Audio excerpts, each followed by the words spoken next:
রাসূল কি আল্লাহকে দেখেছেন কি দেখেন নাই? আমাদের সমাজে দুই ধরনের কথা আছে না নাই? একদল বলে আল্লাহকে দেখেছেন আর একদল বলে আল্লাহকে দেখেন নাই।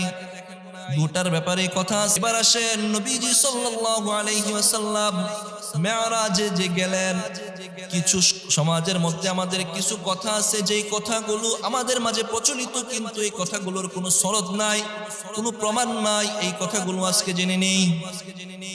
এক নাম্বার, রাসূল কি আল্লাহকে দেখেছেন কি দেখেন নাই? আমাদের সমাজে দুই ধরনের কথা আছে না নাই?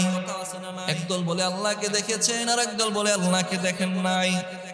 দুটার ব্যাপারে কথা। তাফসীর ইবনে কাসীরের মধ্যে আল্লামা ইবনে কাসীর রাহিমাহুল্লাহ, তাফসীরে কুরতুবীর মধ্যে ইমাম কুরতুবী রাহিমাহুল্লাহ, তাফসীরে তাবারীর মধ্যে ইবনে জারীর তাবারী রাহিমাহুল্লাহ, প্রত্যেকেই এই কথাটা স্বীকার করেছেন। একজন সাহাবী আব্দুল্লাহ ইবনে আব্বাস রাদিয়াল্লাহু তাআলা আনহুমা, তার বর্ণনা অনুযায়ী নবীজি সাল্লাল্লাহু আলাইহি ওয়াসাল্লাম আল্লাহকে দেখেছেন শুধুমাত্র একজন। কিন্তু বিপরীত দিকে আম্মা জান আয়েশা সিদ্দিকা রাদিয়াল্লাহু তাআলা আনহা, আব্দুল্লাহ ইবনে মাসউদ রাদিয়াল্লাহু তাআলা আনহু, উনাদের বর্ণনা হলো নবীজি আল্লাহকে দেখেন নাই। নবীজি আল্লাহকে দেখেন নাই। বর্ণনা ইখতিলাফ হয়ে গেছে সেই সাহাবীদের থেকে নাকি আমাদের সমাজে? আমাদের কাছে এসে ইখতিলাফ আমাদের থেকে, সেই সাহাবীদের থেকে। এখন বর্ণনা হয়তো একাধিক হয়েছে।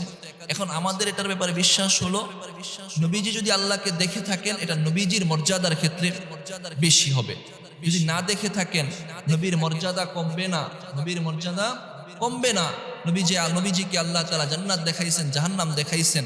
নবীজিকে আল্লাহ তাআলা ঊর্ধ্ব গমনে ডেকে নিয়েছেন, কাছে বন্ধুকে কাছে ডেকে নিয়েছেন। সম্মান, আমি যদি আপনার বাড়িতে আমার বাড়িতে আপনাকে আইনা সবটুকুই করলাম, কিন্তু আমার গাড়িতে না উঠাইলাম, আমার রুমে নিলাম না, আপনাকে আমার ডাইনিং এ খাবার খাওয়াইলাম, তো আপনাকে সম্মান কি কমে যাবে?